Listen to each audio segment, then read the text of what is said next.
10,000 of you legends have subscribed to the second channel, More Bigfry, which is fucking huge. I'm finally finding a rhythm for the content that you guys want to see over here. I'm having a blast, and this channel is starting to pop off a little bit. So listen, if you guys are new here and you're coming from the main channel, hit that subscribe button. You're getting even more content. If you don't know who the fuck I am, go check out all of the socials down below. Get connected. We're doing a bunch of cool content over here. And today, to celebrate 10,000 subscribers, we're doing something a little different. So most of you guys probably don't know this, but I'm actually a huge fan of Magic the Gathering. I actually collect Pokemon cards, and I've been dabbling in other TCGs. Most recently, I actually went to a beta test at one of the local game stores to play the new Gundam card game. So these just came out. We have 4 sets here. You have Heroic Beginnings, Zeon's Rush. I've only played this game a couple of times, but I did get all of the starter sets. We have Seed Strike, as well as Wings of Advance. The game is really, really good. I'm not even the biggest Gundam fan, but I wanted to try out a new TCG. Been playing Magic for a while. This game is actually really good. We're probably going to crack these open another day. I'm actually kind of debating making like a TCG card channel for stuff like this. So I used to play Magic back in like 2013, 2014, fell out of it when I started going to school. I was getting my, my journeyman's in electrical, and I just didn't have time to play. So I got rid of all those old cards. I wish I didn't. But then last year we started collecting Pokemon cards again, started ripping packs, and I was like, man, I should get back into Magic the Gathering. So I started with Outlaws of Thunder Junction last year, if you guys don't know what that is, and it kind of just started from there. You guys can see the sheer amount of pre-constructed decks that I own. I basically have been acquiring every single set that comes out. I've only constructed a few of my own decks so far. I have them right here. So we have an Asterion deck. This is a custom deck, and this is the Secret Lair Asterion card. And so he's obviously black, white, death touch, lifelink. So what's really cool about this deck is a bunch of combos that can essentially wipe a player out of the game in one turn. So this is my dirtiest fucking deck that I own. But if you look here, so basically at the end of my turn, target opponent loses life equal to the amount of life they lost this turn, or I can choose that I gain life equal to the amount of life that I gained this turn. So this entire deck is all about wiping a player's health pool in one turn, or healing just a vast amount so that I am just way too tough for people to bring down. Just to give you an example of what you could possibly find in this deck, you have cards like Beacon of Immortality, double target player's life total. If Asterion is on the field, I double my life total, and then at my end step, I basically get that much healing, however much it was, I get it again. This gets shuffled into the library, and then we have cards like Peer into the Abyss. Target player draws cards equal to half the number of cards in their library and loses half their life, round up each time. If Asterion's on the field, when I play this card, that player loses the game instantly. So there's a lot of combos like that. It's a dirty fucking deck. I love playing it. My friends don't really love when I play it, but it's super fun to play. I also built an Assassin's deck with Ezio Auditore da Firenze. This was from the Assassin's Creed set that came out last year. So I'm running an Assassin's Creed deck. Now, the cool thing about this is he's a 2-cost, obviously 1 colorless, 1 swamp, but because he's got a 5-color ability in his text, he's actually a 5-color commander, so you can utilize as many different colors as you want. Originally, I built a deck that was like a 5-color deck. It was just really tough to get mana, so recently I opted to swap to just mono black, ton of artifacts. And what's cool about Ezio is he has free running. So assassin spells you cast have free running too. So essentially, if I can swing at a player and do combat damage with an assassin, any assassin spell in my hand costs only 2 swamps. So I built this to be a mono black, and I'm just basically, you swing at somebody, you're bringing assassins out in the field, and you're constantly creating assassins. It's a very cool deck, very situational. There's a couple of cards in there that I actually really fucking enjoy. Very fun. And the third deck that I actually have is still work in progress. I'm missing about 15 cards from the list that I initially built, and that's Karlach, Fury of Avernus, and this is another Secret Lair. If you guys know D&D, Baldur's Gate, we have Karlach, we have Asterion. I'm basically I got the secret layer for all of the Dungeons and Dragons cards for Magic the Gathering, and I'm slowly building decks around D&D. So this is Karlach. Deck's not finished yet, but this is gonna absolutely fucking slap, because the cool thing about Karlach is, so whenever you attack, if it's the first combat phase, untap all attacking creatures. They gain first strike until end of turn, and then there's an additional combat phase. So if you can buff up Karlach and actually be able to swing at somebody, you're doing a shit ton of commander damage. Now, the cool thing about Karlach is she lets you choose a background. In this deck list, I've chosen Flaming Fist. So commander creatures you own have, whenever this creature attacks, it gains double strike until end of turn. So if both of these are on the field and I attack with Karlach, she's doing 10 commander because it's double strike, but there's an additional combat phase. If I have any sort of artifact that gives her a 1/1, one swing with these two cards, and it could potentially be lethal, 21 commander damage. And that's what this deck is basically building itself out as. Not done yet, but I'm very excited to get it done. I don't think my friends are going to like me very much after this, but this one I'm very excited about. But yeah, for the most part, I usually just buy like pre-constructed decks. I might upgrade them a little bit, throw a card here and there, but realistically, it all comes down from what cards I find in play boosters or collector boosters. I've ripped a ton of packs over the last year. I've enjoyed this hobby so fucking much, but we don't really talk about it much because my channels are all about gaming and, you know, gaming news and everything else, and I don't really talk about this kind of stuff. But today, I have a bunch of questions that I've grabbed from Discord. I asked you guys in there to just give me some questions, field it. I'm gonna read through, we're gonna answer some questions, and we're just gonna rip some fucking packs. I've been sitting on this box for a little while now. I have other boxes that I wanna make other content on, but I don't actually know how they would fit within these two channels. So I'm kind of debating making a Magic channel just to see if people would be interested in shit like that. But we're gonna crack this Magic box here. This is Tarkir. This is one of my favorite sets that came out this year. Obviously, you have 5 clans of dragons. I've actually been running the Fellothar dragon. Basically, it's like big booty bitches. But if your commander's on the field, they're all defenders. So you might have like 05, 07 defenders. But if your commander's on the field, you can attack with them and you assign their toughness as their power. So you're swinging with like, it basically goes from like 07 to 77. And it's a fucking insane deck, but it's super, super cool. So we have a ton of play boosters here. I haven't really opened much from Tarkir. Like I said, I've been sitting on this box for a while, and I kind of just want to rip some packs with you guys, answer some of your questions from Discord, and make a video celebrating 10,000 subscribers on more Bigfry. That's fucking huge. The channel, I'll be honest, I haven't really known what I wanted to do with it for a while, but I've been really enjoying just doing like long form, long tail discussion content, react content where we actually talk about the things that we don't just watch videos. It's actually really fun. Anyway, we're going to get into it here. First pack of the play booster. Now, I'm not expecting anything like crazy out of this. It is a play booster box. If it was a collector booster, shit might be a little bit more hype, but I just want to rip some packs with you guys, have some fun, and answer some of your guys' hot, burning questions. So first pack, we're opening up. Oh, we got a nice soldier token to start the day. Good shit. All right, so the first question comes from Busted Kneecap. What's your favorite FPS game of all time? Now, normally, I would automatically default to say SOCOM. That's a third-person shooter. Let's see, we got Crotic Nest Guard, High Spire Bellringer. We're just gonna keep going. You guys can look at the card art. By the way, I love Magic card art. I love actual in-universe sets like Tarkir.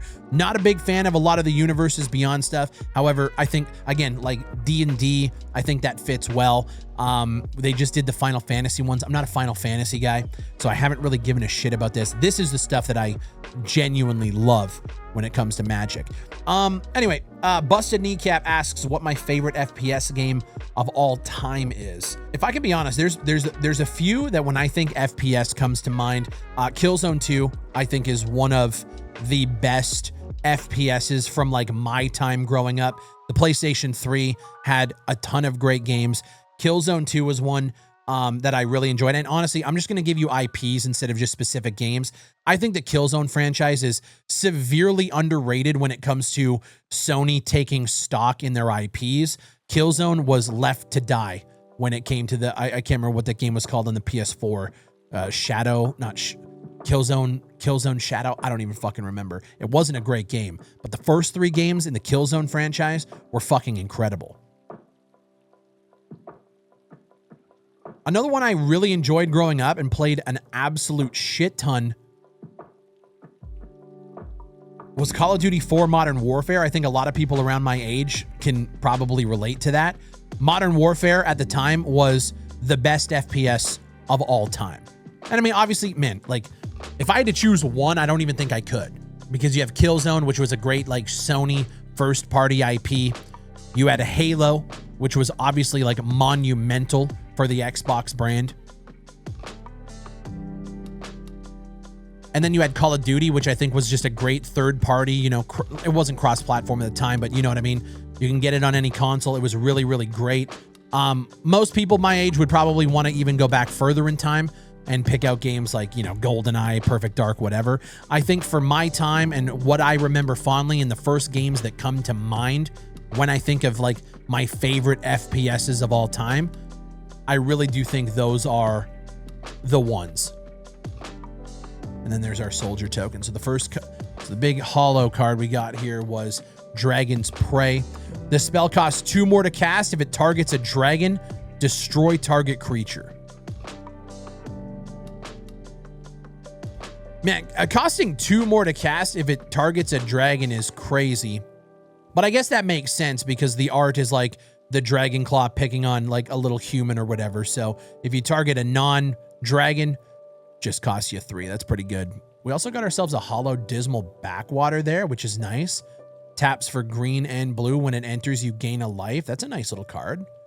Not too mad about that.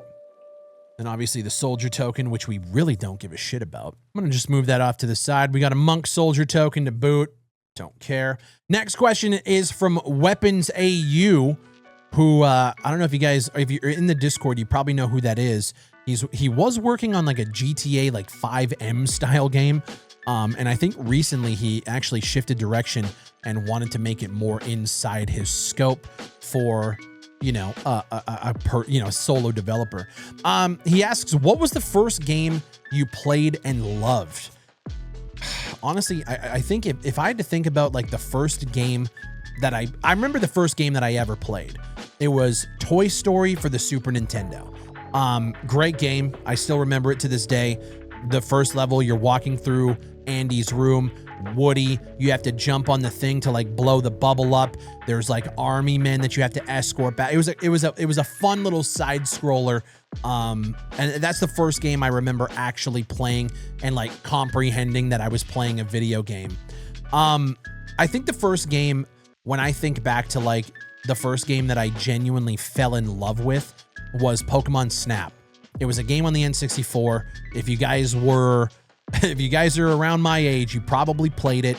It was so fucking revolutionary at the time. You're taking pictures of Pokemon, going through on the carts. The vibes were immaculate. The soundtrack was great. It was fucking awesome. They actually re-released, or I shouldn't say re-released, they made a new one for the Nintendo Switch a couple of years back. My girlfriend actually grabbed that for me, and we played it. It was really fun. That was the first game I remember really, really falling in love with. And the reason I remember that is because my sister at the time, she was 4 years older than me, friggin' bitch at the time. She deleted my save. I was at the last where I can't remember what you had to do to get the Mew picture, but Mew was like enshrouded in a bubble. And I haven't played it in so long. Mew was shrouded in a bubble, and you had to like open the bubble to get the picture. And that was like the end of the game. I was there. I remember I saved it, couldn't figure it out, was going to come back the next day, came back, and my entire save file was fucking deleted. And I spent so much time, dude. I remember crying. I was so fucking pissed off. But that was the first game that I actually remember falling in love with. And it's only because of that heartbreak that I think I remember it, which is kind of fucking crazy. Let's see, the hollow here. As an additional cost to cast this spell, you may behold a dragon. So you may choose a dragon to control or reveal a dragon card from your hand. Okay. Counter target spell unless it's control. Wait, so as an additional cost to cast a spell, you may behold a dragon. You may choose a dragon you control or reveal a card from your hand. Counter target spell unless its controller pays 2. If a dragon was beheld, counter that spell unless its controller pays 4. But realistically, you have to behold a dragon. Oh no, it says you may. I see. So if you may behold a dragon. So if you do, counter unless they pay 4 extra. That's actually a crazy fucking counter for 2. And honestly, for beholding, like if you're putting this into a dragon deck, you either have to show a card from your hand that's a dragon or show one on the field that's in play. So, I mean, there's really no downside to not doing it. Of course, you're going to have dragons in your hand. Then we get the Wind-Scarred Crag. Taps for red or white. When it enters, you gain 1 life. I do keep a log of every single card that I have in my collection. So once I rip all of these packs, I'll just spend like a night sitting in bed, logging every single card into the collection, which is pretty cool. So I don't really need to look at everything now. I'm just kind of ripping for fun, seeing if we can get anything really cool looking, and then we'll log everything later. Ooh, we got ourselves an art series in this one. That's cool. Let's see. So, Mikishi Tata in Discord asks, what was your, there's a couple questions here. What was your childhood like? How did you start out as a YouTuber? What inspired you to start creating content? And how is your family life? First off, let's look at this art series card here. Ooh, that's nice. I love the art series cards. It's cool that they still do this. I like that. Okay, this is a 4-part question here. So let's rip this over. Ooh, what is this? Cruel Truths. Surveil 2, then draw 2 cards. You lose 2 life. For 4, that's kind of expensive. Let's see. What was your childhood like? Honestly, I think for the most part, my childhood was pretty decent. You know, early on, we grew up in a very like small town. And I lived on this block, made friends, went to school. Definitely dealt with my fair share of like bullying and shit back in the day. And then what's funny is, my parents actually ended up getting another house. We ended up moving across town. And as a kid, it was just like, this is the craziest change in my life. But realistically, we only moved like 3 or 4 minutes away, but it put me in a different school district. So I had to go and make a bunch of new friends, which was tough. But honestly, the friends that I made then are still like boys that I play Magic the Gathering with to this day, you know? So for as much as I could sit here and like think back to some of the bad times and growing up and shit like that, realistically, I'm very blessed to still have the friend group that I have after this many years. We're all still together. We still play games, D&D, Magic the Gathering, and it's fucking awesome. I can't really complain. And honestly, like, you know, thinking back, the early days that's where I met my current girlfriend, who's most likely going to be my wife soon. Hopefully she says yes. But I met her growing up as well. So like I had a pretty good life, all things considered. You know, I'm not going to sit here and complain and look at the negative portions of my life and focus on that. We turned out pretty well. Next part of that is, how did you start out as a YouTuber? So for me, we were spending a lot of time, money, and energy going to bars every weekend. And there was one time, hold on, let's look at this before we get into it. Spectral Denial. Ooh.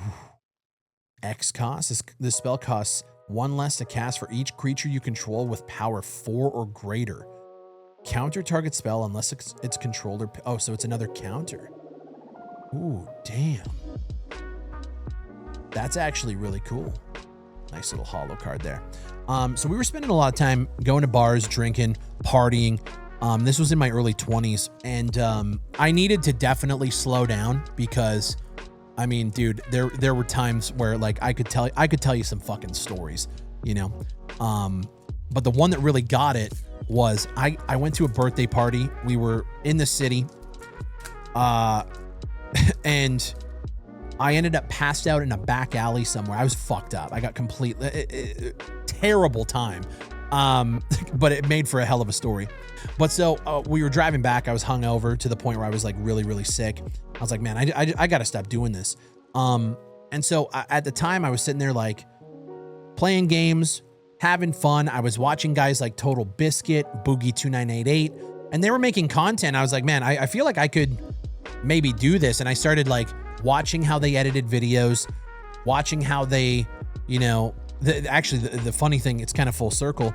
The one thing that really got me into it was Total Biscuit at the time, rest in peace, was doing content where he was playing games and answering questions just like this. I believe it was called Monday Mailbox at the time. I was like, you know what? I could do this. I could build a little community, and I think this could be cool. And so I started making a bunch of different content. Ooh, that's a nice card. Flying Haste 3/3. Whenever this creature deals combat damage, you gain 1 life, draw a card. Baby. A little bit of like makeshift lifelink. Ooh, that's nice. So I really just started from there. I started making a bunch of different weird content, having fun, playing games, trolling, doing a bunch of shit. And then what really kickstarted it for me was, and the OGs are going to know this, a game called H-Hour. They did a Kickstarter. It was a SOCOM spiritual successor. And then some weird shit started happening. Oh, nice. Mardu Siegebreaker. Hell yeah. Some weird shit started happening with the dev team. We started noticing they were lying a lot about things. Ooh, look at this. Oh, shit. Oh, damn. That's a nice card. Zombie Snake Warlock. Sidisi. That's a nice card. Sacrifice a creature you control with mana value X other than Sidisi. Return target creature card with mana value X +1 from your graveyard. Wow. That is crazy. That's a gorgeous card. Look at that. Holy shit. Dude. That one's getting the top loader. And then we got another Dismal Backwater. And that's it. But so we started noticing that they were like lying about things. They weren't being truthful with timelines. We also realized that the studio address they provided on their website wasn't real. It led to like a strip mall. It was very weird shit. I'm gonna set him off to the side. It's a really nice card. It was really weird shit, and I started just covering it. And at the time, the developers were trying to be really buddy-buddy with me, because I was one of the more vocal creators at the time. Even though I had a really, like, less than 1,000 subscribers at the time, we were very vocal, and we were getting views, and we were garnering an audience, and the developers wanted to leverage that, so they wanted to keep me close. I remember at one point, they reached out and they're like, hey, you know, we want to bring you to the studio. We want to put you in the seat next to David Sears, who, if you guys don't know, lore drop here, David Sears was one of the original creators of SOCOM. So I was a huge fan, and they tried to like butter me up with that. Come to find out, David Sears didn't even work at the studio at the time. They fucking fired him. They were going through lawsuits. We uncovered a whole bunch of shit with that game, and I covered it all. And that really is what started, because it was just like, if this is happening with this game, this is definitely happening with others. And then we started just building from there, covering a bunch of bullshit. And now I'm here opening cards with you guys 11, 12 years later. It's crazy. How's your family life? The one thing I can say, dude, I love my parents. My parents love me. It's a great family dynamic. The one thing I will say is I work really hard, and I'm usually here doing content, working on game dev. I don't see them as much as I want to, and they're getting older. And I think about that a lot. I really need to take time for myself and spend time with them and see them more often, because, I mean, I worked for my dad's company for, well, I started in 2008 and left in 2019. So, you know, I saw him daily for over a decade, worked with him for over a decade. And so I saw them a lot at the time. And, you know, obviously early on I was living at home, so I saw them a lot. And, when I moved out, when I finally got this place, that slowed down significantly. And, you know, I get why, you know, people get busy, but I do need to spend more time with them because I miss them and I want to see them more often. And like I said, they're getting older. I think about that. It weighs on me. I hope that was a good enough answer. We went through like 3 packs for those questions. I hope that was good. The next question is, Jack, are you interested in combat sports? And then he also asks, and do you consider making a video of trying out guns in real life? So first part of that, are you interested in combat sports? First off, you guys won't consider it combat sports. I really love wrestling. WWE is my shit. We watch every week, Raw, SmackDown, all the PLEs. Love that shit. I used to really like UFC back in like 2007 to about 2012. You know, I watched the crazy rise of GSP. I watched the rise of John Jones. Like, I remember watching John Jones' like first few fights when he was fighting on UFC Fight Night. The one that I actually really remember was when he fought Brandon Vera, and I'm pretty sure he got disqualified in that fight. It was a crazy fight way back in the day, but you know, the Brock Lesnar Rampage, the UFC, when they did the reality show, I can't remember what the fuck it was called, but they did the heavyweights with like Kimbo Slice. That's when I watched it, man. They had legends. And they had characters that I just really resonated with, shit talkers. You know, that was around the time when Conor McGregor was starting to come up.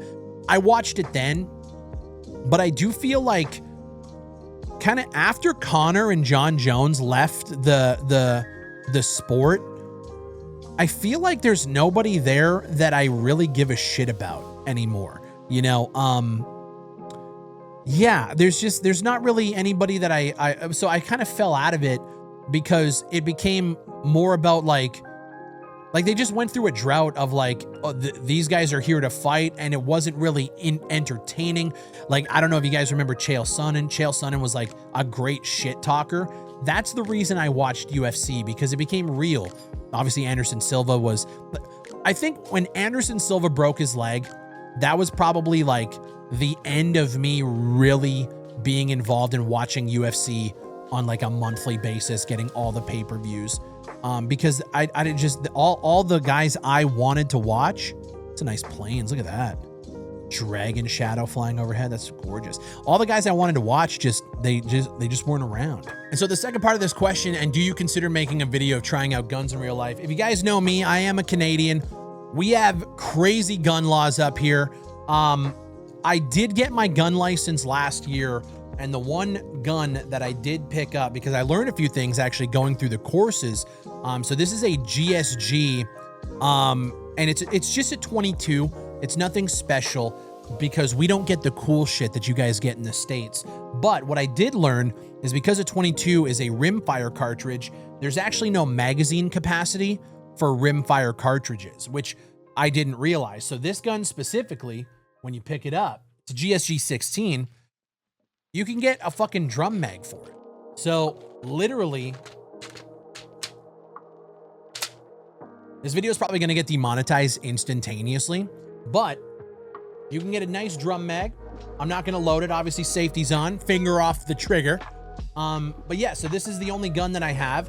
And if you guys can believe it, about 3 months after I purchased it, it then ended up on the Canadian Banned Guns Registry, which for this one specifically hasn't come into play just yet. But I think by the end of next year, that gun is going to be banned. So, you know, super fucking fun. In terms of making videos, no, honestly, I love ad revenue. I'm not gonna lie to you. I'm not gonna make videos on guns because I feel like that's just a whole other fucking animal that YouTube isn't gonna want to put up with. So I'm staying the fuck out of that one. Anyway, let's get into this pack. Look, I love guns. We just went down to Vegas for a bachelor party. At the beginning, actually it was at the beginning of June, so just over a month ago now. Fuck. But we went to Battlefield Vegas. I shot an M249 saw, put 100 rounds through it. I shot an M4. There was, I think it was an HK, and then I shot a 9mm. It was fucking awesome. I love guns. I feel like I would fit right in America, but like I was born in Canada, which means we don't get to have any fun with shit. So super cool. The OWO in question, any unique experiences, problems, or interactions from being a Canadian YouTuber in an American-dominated space? Honestly, I think I've done pretty well. being like a Canadian YouTuber, I'm born in the middle of bumfuck nowhere, Saskatchewan, Canada. And for me, like the one thing that I do feel like I miss out on, and one thing that I want to do is collaborate with other YouTubers. Like I would love to be down in Texas and be in that space of creator, but it's just not in the cards. I would love to eventually maybe get down there. But man, I got too many irons in the fire. We gotta sell 1 million copies of Transients, become a multi-millionaire, buy a property down there, get some guns, get like a go-kart or two and fuck around. That's the dream for me. But no, honestly, like the worst part is travel. You know, if I have to go out to like LA or New York, you're jumping on 3 different flights to be able to get places. It just kind of sucks. But no, I mainly just stay to myself. We're in the middle of nowhere, and I just do my thing. So let's get into it here. The next question is from Redbeard. Dude, another Dragon's Prey. Redbeard Mortis, after doing YouTube for a little over a decade and running 2 channels, what are some mistakes you made in the early days of your Bigfry TV channel that now, equipped with the knowledge you have now, you would have avoided completely? I think the big thing for me, and obviously hindsight's 2020, I would have avoided certain topics, and by that, I don't mean anything like controversial. I just would have avoided talking about certain things that I actually wanted to talk about or enjoy at the detriment of the channel, right? So the reason why this channel exists is so that I can do stuff like this. If I wanted to talk about the new Splinter Cell anime, or if I wanted to talk about a movie I watch, I can put all of that stuff here and have it relate. Now, as the channel is now currently growing, you guys are starting to see the content. I don't think this video is going to do very well. I think, knowing what I know now, I would have segregated content way earlier and focused on making multiple channels that feed different interests for people, right? So I would have done a magic channel. You know, if I was into magic at the time, I would have done it way back then. If I wanted to do something about more Bigfry and like anime, movies, music, whatever, I would have done that way back then. I wouldn't have talked about some of the projects that I wanted to talk about at the detriment of the channel.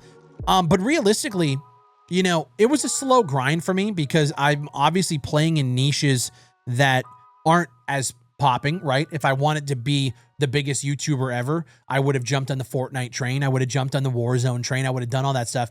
But I'm not going to fake it. Like, I like playing Warzone sometimes, but I'm not a fucking Warzone content creator. I couldn't play that game every single day. I enjoyed playing it casually with friends, right?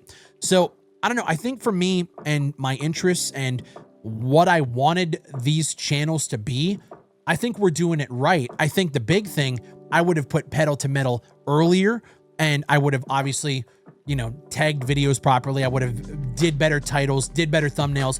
But at the end of the day, that's what you learn going through the process. So, you know, looking back, do I regret anything? Fuck no, man. I'm so blessed to be where I'm at. I've learned so much, and I don't think I would have wanted to do it any other way. And I hope that makes sense. All right, we got a hollow here. Meticulous Artisan. When this creature enters, create a treasure token. Nice. Little 3/3. A Jin Artificer. Dope. Then we got a swamp.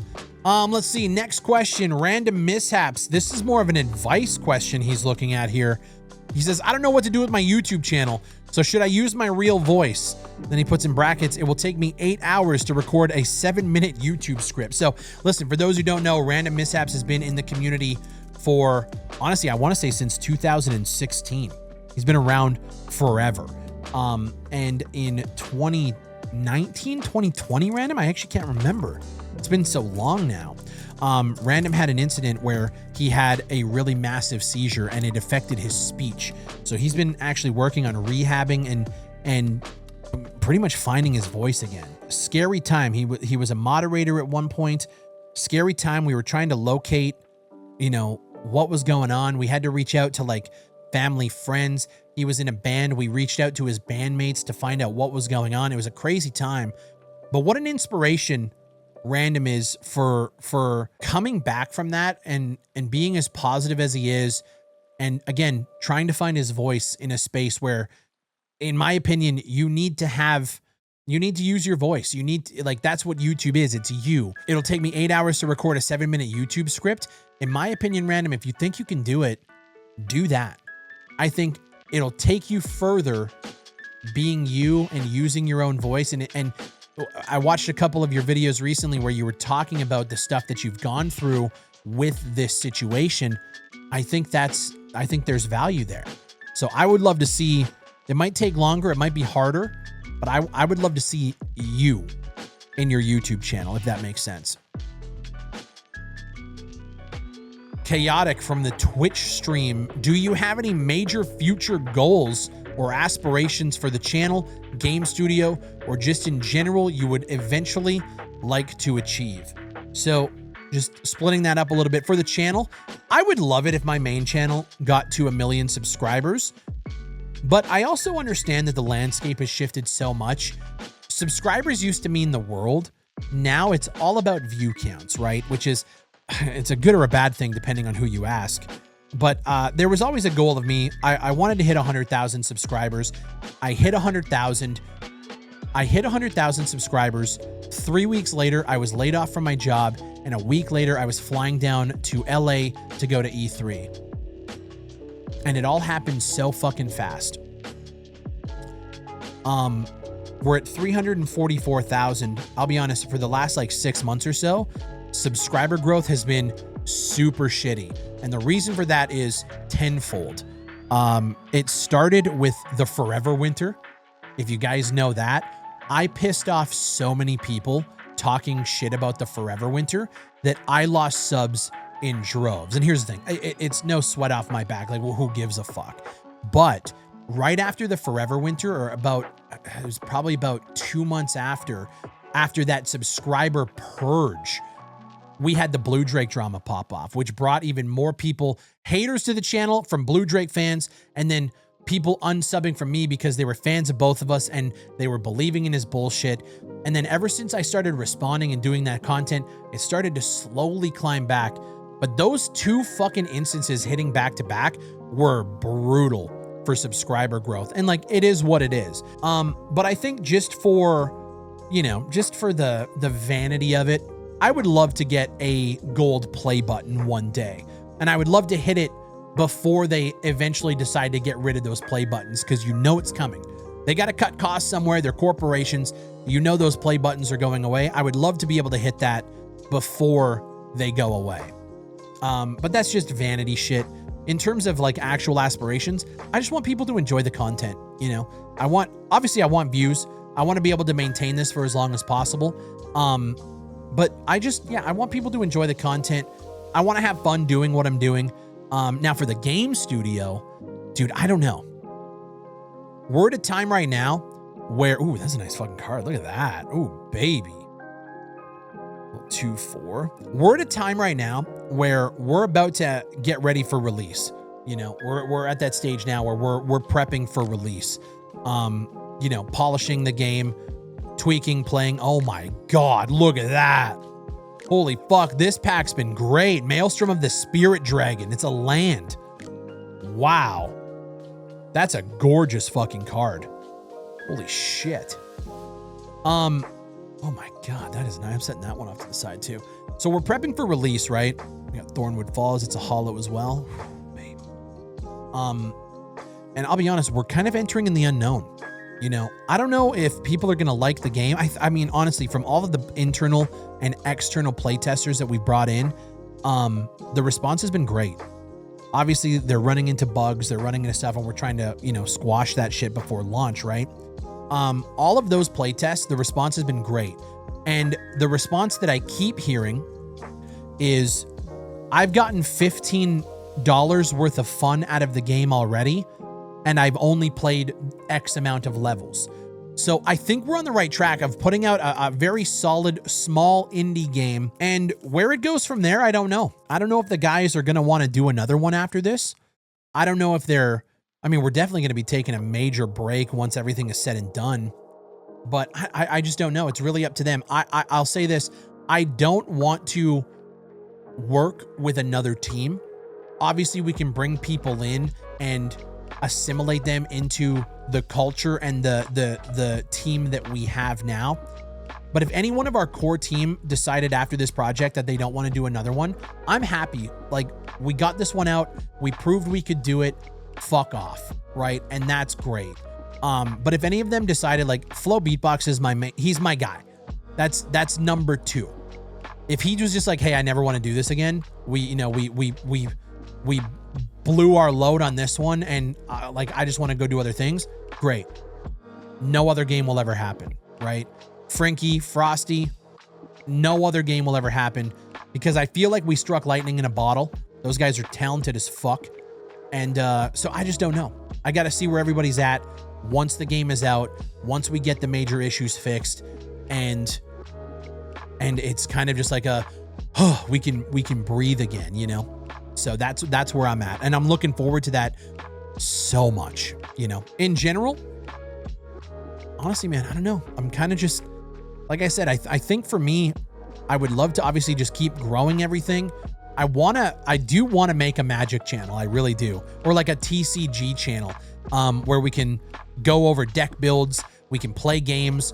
I can show you guys how I got into Magic, what the best ways to get into it are. I would love it if we could talk about other TCGs, like the new Gundam game coming out, talk about the mechanics of that. There's so much of that stuff that, like, it's such a big part of my life that I don't get to share with anybody, that I really want to figure that out. That would be like a goal of mine, and figure out what I want to do with a channel like that, because I would say I'm as passionate about TCG than I am about games. I love them, but I mean, two sides of the same coin, you know?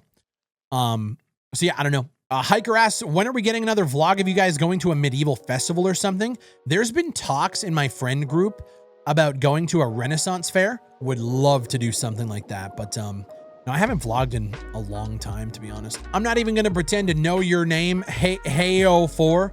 Favorite dead or lost potential games, like Boundary, for example. Favorite dead game? Probably Caliber.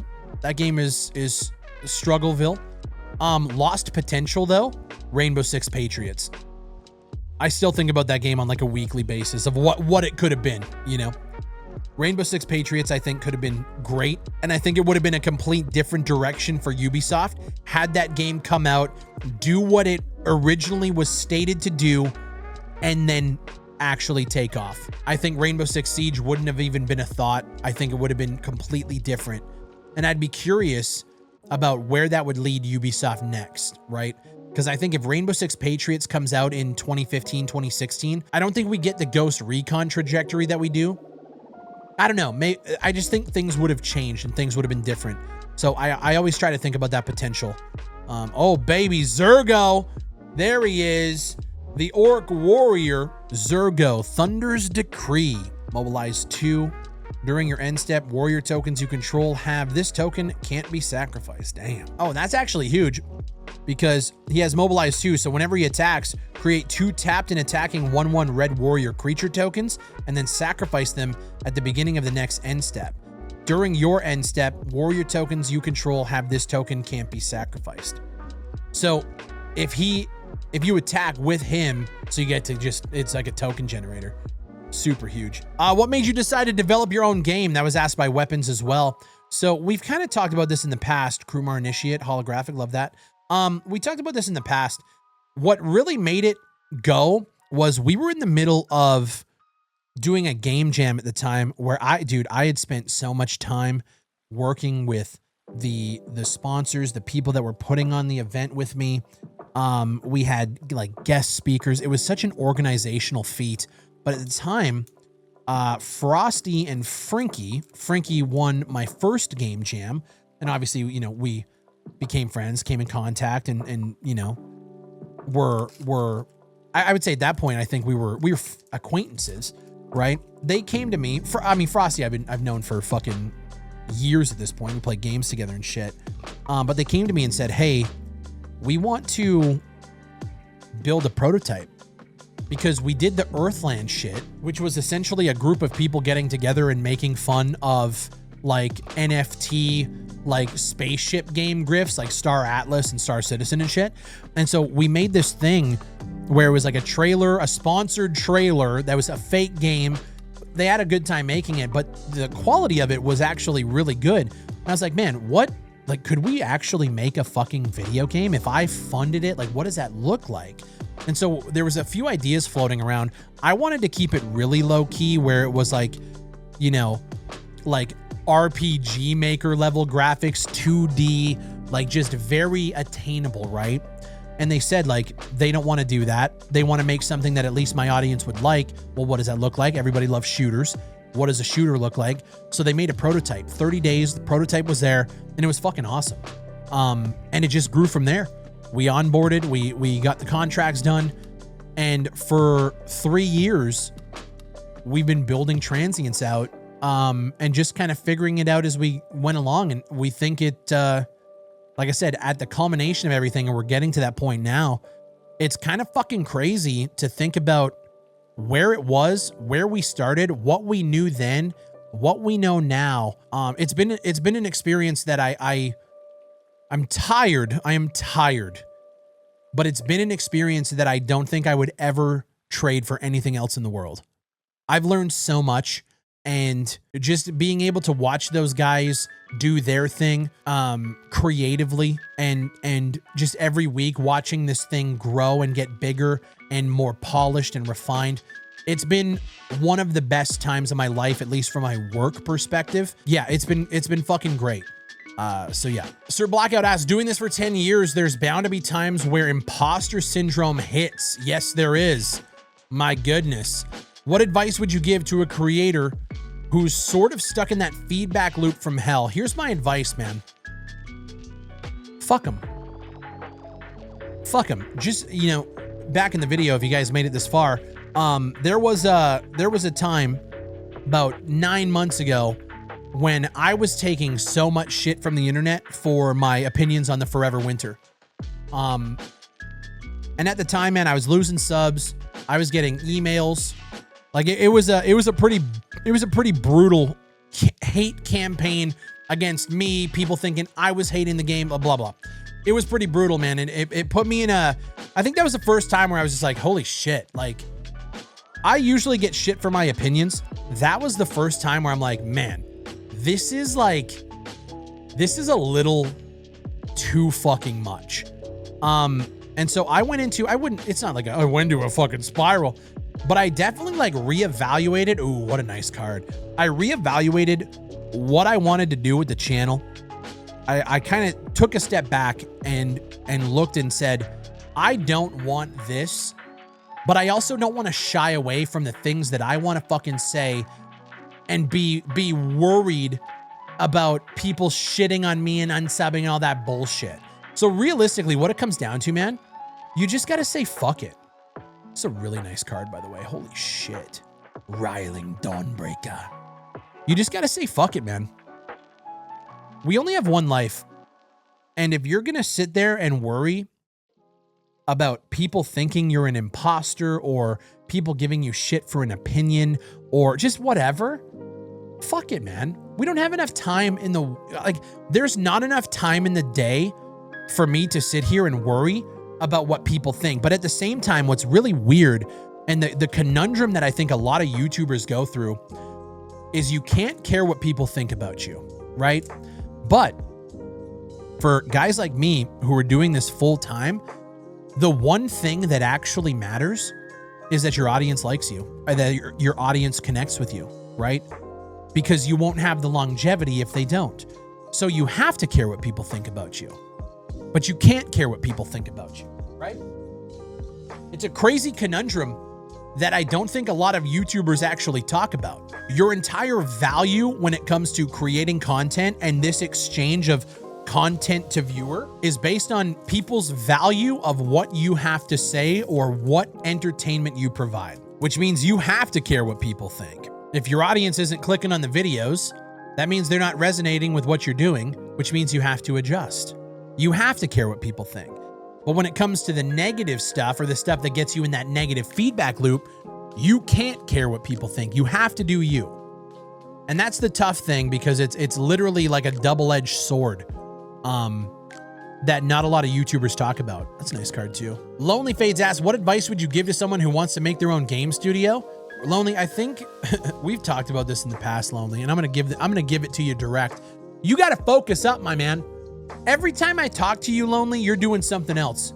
You wanted to start a game studio. You wanted to develop a game. You didn't want to start a studio. You just want to work on Unreal. Then you started a game journalist website that you posted 3 articles on. Then you went back to game dev. You need to focus up, man. Don't worry about starting a game studio. You don't need to start a game studio. Just make something. If you want to work in Unreal and you want to develop games, just make something. Jump in Unreal, watch tutorials, and learn your way through. Don't even worry about making a game. Worry about making something. Whether it's a 3D model, whether you have a nice little side scroller, one level thing, like make something and build it from there. And then eventually when you feel like you're ready, you can tackle a project and make a game. But you have to start small, and you have to also understand your limitations. You're one guy, Lonely. Don't worry about making a studio. That's of course that's a dream, right? You want to get there eventually. But don't skip steps just to get there, you know? Solo Champ, if you wasn't working on Transients, what other game would you like to make or work on? I want to make a third-person shooter, man. I want to make a third-person shooter. That's obviously the dream. Although, if I can be honest, the way the multiplayer space is going, I don't even know if it's viable. I don't even know if it's worth it anymore, you know? But that is like a dream game that I'd like to work on.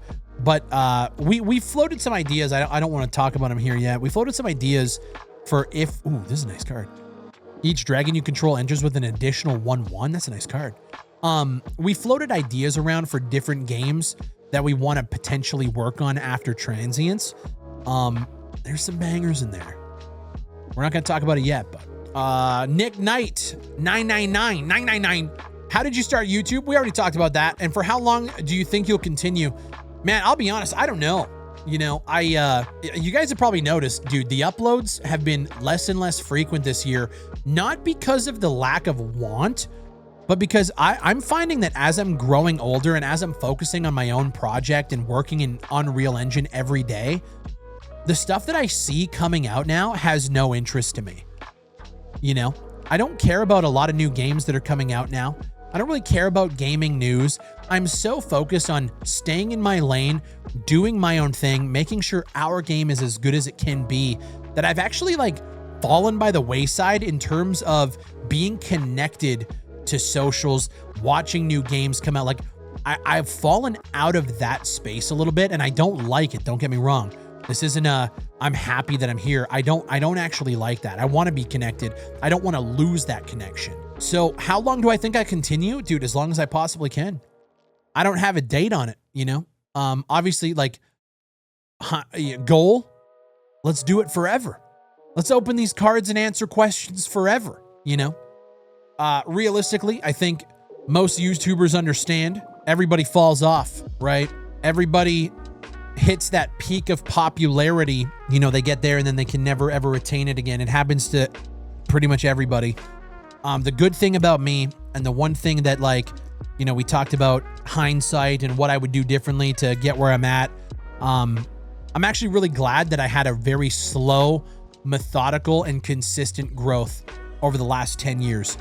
You know, I never ever wanted like viral success, because you find with a lot of people that they chase it and then they struggle to maintain that dopamine hit.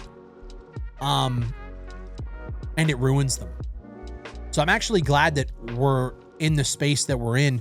I would love if I could continually grow and continually do this forever. But I also this is such an unorthodox career path. I don't even know what that looks like, you know? Tango Foxtrot, hey, 2 questions. How often have you or do you consider changing your content focus and or changing your editing styles? All the time, actually. Content focus, not so much. I want to do more stuff like this, obviously. Like, I have aspirations. I want to make videos on MMOs and stuff that I'm seeing over there, but it doesn't vibe with the audience that I've garnered, right? There's like maybe 5 to 10% of people that would want to see that, but that doesn't warrant putting out a video that's not going to get the views because And I hate it because it makes me seem like I'm just chasing views. The problem is if you don't do that and you don't remain consistent with the views, YouTube will actually work against your channel and suggest your videos less because their algorithm thinks that people don't want to see your content as much because they didn't click on a video, and it has nothing to do with that, but all to do with the topic at hand, right? So you have to play the game, right? So I think about it all the time, and every YouTuber thinks about it. Editing style, I have changed quite a bit. There's some days where I'm like, man, I really just want to go in and edit the fuck out of this video. And every time I do, creatively, I get my rocks off. I come, but then the video goes out and it does okay. And then I'll put a video where I just ramble for 8 minutes, not even edit it and throw it out. And that video will go fucking crazy. So it's like the editing doesn't matter. It's all about the topics. It's all about what you're saying and how your title, thumbnail, and topic of the video resonate with your audience, right? That's all it comes down to. Tango says, if YouTube did not work out, what job/career would you have worked towards instead? Well, I was a journeyman electrician. I went through school, like I literally graduated in 2010 and I was a journeyman by the time I was 21. So I've been working in the electrical field since 2008, you know, when I was in high school. So I would have just continued being an electrician. I worked in low voltage motor control. So a lot of stuff with like PLCs, variable frequency drives, you know, timing circuits, just a lot of that stuff. So yeah, I went to school. The one thing I will say is being out of that space for so long, it does make me worry about the time. Like if there ever is a time where I have to go back into that field and enter back in, I have my journeyman still. I keep it up to date. I don't let it expire. But I would have to do like a refresher course on everything, because if I'm jumping back into that space, in the last 6 years that I've been doing this full time, technology has changed. Everything has shifted. So I would actually probably have to go back to school if I ever have to do that. And I'll be honest, that the idea of that kind of excites me. It used to worry me. Now it kind of excites me because it's something fucking different. You know, I have been at this PC making videos full time for 6 years. I love it. Absolutely. But if you guys are anything like me, you know that eventually there has to be a shift in things that you're doing, which I think is why I gravitated towards things like TCG, Pokemon, Magic the Gathering, started watching wrestling, started getting into other hobbies, because for so long, dude, I would wake up, go to work, come home, and then work on YouTube until like 2 a.m. Get up at 7 and go for years. That's all I did. That is all I fucking did to get to where I'm at right now. Making a video game, thriving YouTube channels, opening cards, answering questions from my community. So like, yeah, I don't know. I would have to go back into the field. And I would have to go back to school, take a nice, try to find if they even offer a refresher course like that. And then get back into the workforce. I think there's a lot of YouTubers that are in this space that didn't come from that. You know, everybody comes from different walks of life, but they didn't come from having that work experience. I'm blessed that I fucking did. I'm glad that I didn't get into this when I was 16, 17. You know, that is funny. I was editing videos and stuff back then, just fucking around on like Windows Movie Maker, but it was never anything like possible for a career. Social media wasn't really a thing back then. So I think I got in, at least for me in my life, I got in at the perfect time. And however long it lasts, whenever this hurrah is gone, go back to work. Be an electrician, be the thing that I initially set out in life to be. Because my dad was an electrician, followed in his footsteps, and he taught me everything I know. So, yeah, that's what I would be doing. Stay Naughty says, first of all, congrats on 10K. Yeah, by the way, guys, 10,000 on the second channel is fucking huge, by the way. I know the main channel's 350. I'm super psyched that we have 10,000 people on this channel just watching and being connected to more Bigfry like that. It's fucking awesome. Let's see. I have a fun one, which I love your opinion on. What's your thoughts on AI, and then specifically AI for coding games? What you are aware of, what models or providers you think are interesting. I think AI is a great tool and resource. Like, I use ChatGPT to supplement Google searches. I don't even go to Google anymore. I go to ChatGPT because they can summarize all of the articles faster than I can even fucking start to do it. So I use it as a time saver for something that I would have had to do anyway, right? I'm not going to pay somebody to search up Google articles for me for a video, but I do like asking ChatGPT, hey, a lot of people are buzzing about this.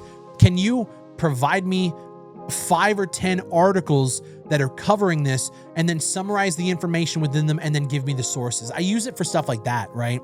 What I'm finding and what I'm seeing is there are people that are looking to replace jobs. I mean, obviously we just saw it with Xbox. They want to replace people with AI. And that's when it starts to get a little like, okay, I think we're going a little too fucking far here, right? Not to talk shit, but there is a YouTuber out here who has started a company that is all about just replacing game developers and having AI create video game experiences and then putting them on Steam. I think that is some of the shittiest things you could do. Not only are you hurting the industry as a whole, you're actively hurting people's jobs, and you're making shit slop fucking products that nobody wants to play anyway. You're solving zero fucking problems outside of, hey, this technology is cool, we want to use it. I hate that shit. I think AI for art and animation is a no-no, but for coding and using see, for me, when it comes to coding, if there was a problem, and if you're looking at your code and you're like, man, I don't know what the fuck is going on, and you go to ChatGPT, be like, hey, I'm getting an error on a line of code. Can you kind of run me through what I did wrong? And using it as a tool and a supplement to like help you through it and learn from it, I think that's cool. I think that's how AI should be fucking used. As a tool, something to supplement human, like make human life better, not hurt it, you know? So that's where I'm at. When it comes to artists and stuff like that, I totally understand why artists are upset. And I also totally understand why people use AI to generate art for, you know, personal projects. Stuff that they wouldn't ever get an artist to make, but they can go to ChatGPT and generate an image in 5 seconds. I get both sides of it, and it's gonna be a fight. It's gonna be a war. It just is. So yeah, I hope that answers the question. Droideca from Lego Star Wars says Ford or Chevy. Neither, bro. I'm actually a Ram guy. When I graduated when I passed my second year testing for electrical, which was the hardest test, they say if you can get through second year, you're going to be a journeyman because the other aren't, and it was a really hard test, but I passed it. I went and I bought myself a brand new Dodge Ram 2012 black, great vehicle. I ended up trading it in 2021 for a 2019 that had 30,000 kilometers on it. It was a crazy trade up. Truck was paid off, traded it up. It was fucking great. I'm a Ram guy. My dream truck is a nice, like, lifted, blacked out Ram with like yellow accents, Bigfry, black and yellow. That's my dream truck. I'd like to pay off the rest of my truck and potentially look at saving towards getting the dream vehicle. But we'll see. Things are just so expensive up in Canada. Can't do that shit. P-Sane asks, you interested in doing a tour of the golden days of gaming? Rainbow Six 3, AVP 2, the Bungie era Halos, or any big list? I mean, it's cool. Oh, look at that. Oh shit. Oh shit. Look at that card right there. God damn. Nerif, Heart of the Storm. If a creature you control that entered this turn would deal damage, it deals twice. Oh, damn. So any sort of hasted dragon coming in is doing double strike. God, fuck. That's crazy. Sagu Wilding. In terms of like doing it's a nice card. Doing like a tour of like nostalgia and like older games, I think it's cool. I've done that kind of in the past.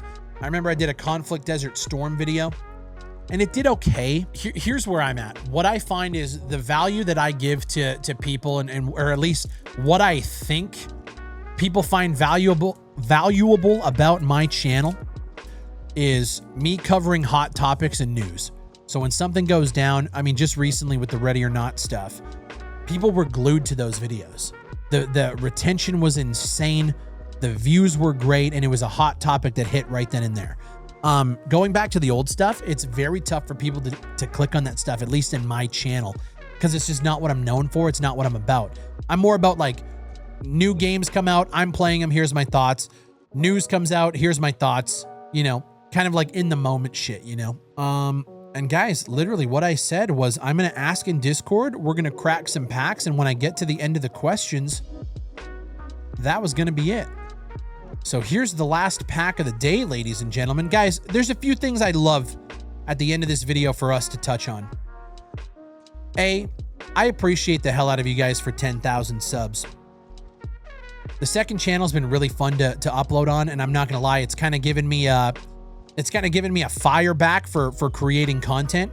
I've been really solely focused on transients for quite a long time, and just in the last like 6 months or so, the entire team has been grinding to get it done. So I've been just locked in, and I feel like content is kind of taking a back seat, and not only content, but like social media in general. You know, I haven't been connected as much as I want to, or as much as I have been in the past.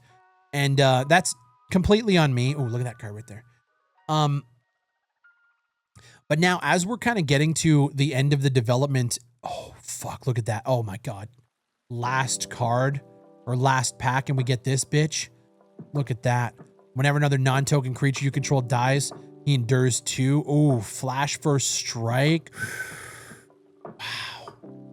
Beautiful fucking card art there. Wow. Amazing. But no, so as we're kind of getting to the end of development, I have been wanting to get way more back into content, including the second channel, which is why I've been posting here a lot more. Hey, we got a large turtle, a little 5/9. Whenever it attacks, put 3 stun counters on it and draw 3 cards. Wow, that's crazy. Good little turtle deck right there. So yeah, I've been working my ass off on transients, trying to get it done. And now that we're getting to the end of development, I've been transitioning myself back into focusing on content, being connected, getting trending topics, trying to pump out as much content as possible on both channels. This one's way more fun for me right now because I can do whatever I want. You know, it feels like the old days of YouTube on this channel, whereas like my main channel is more like more editing, more, you know, trending topic coverage. Here I can just kind of be myself and be okay with uploading a video like this. Granted, I don't know how much of you guys are into like TCG and stuff like that. I would love for you guys to sound off. Let me know what you think of something like this on yet another channel, maybe in the near future, where we crack packs, look at builds, play maybe Magic Arena, do some like spell table where I maybe bring in people from the community to play like Commander. I think that would be really, really cool. We could do a lot of cool shit there. I'm thinking about it, but I need to know your guys' thoughts. But realistically, guys, I appreciate y'all being here. If you guys have been around, whether it's on the main channel or you're just getting to this one, if you're an OG or you just found out about me a couple days ago, I just appreciate you guys being around, supporting me through all of the fucking years that I've been doing this. And here's to, you know, 20 fucking more. I don't know what's going to happen. You know, we're getting to the end of development here. Game's going to be coming out soon. And I feel like we're getting to the end of a 3-year chapter of my life, a 3-year chapter of this entire saga. And we're kind of going into the unknown. Are people going to like it? Are people going to hate it? What does it look like if both of those things, or if one of those things happen? You know, we're going into the unknown. I'm nervous. I'm excited. I'm more excited now that some of the feedback's been coming back and has been very positive, but we're making moves. And I just appreciate everybody who's been here through the ups, through the downs, through the bullshit, through the drama, through the lawsuits, through the all that bullshit. I appreciate you guys watching, man. Shout out to you guys for 10,000 subscribers.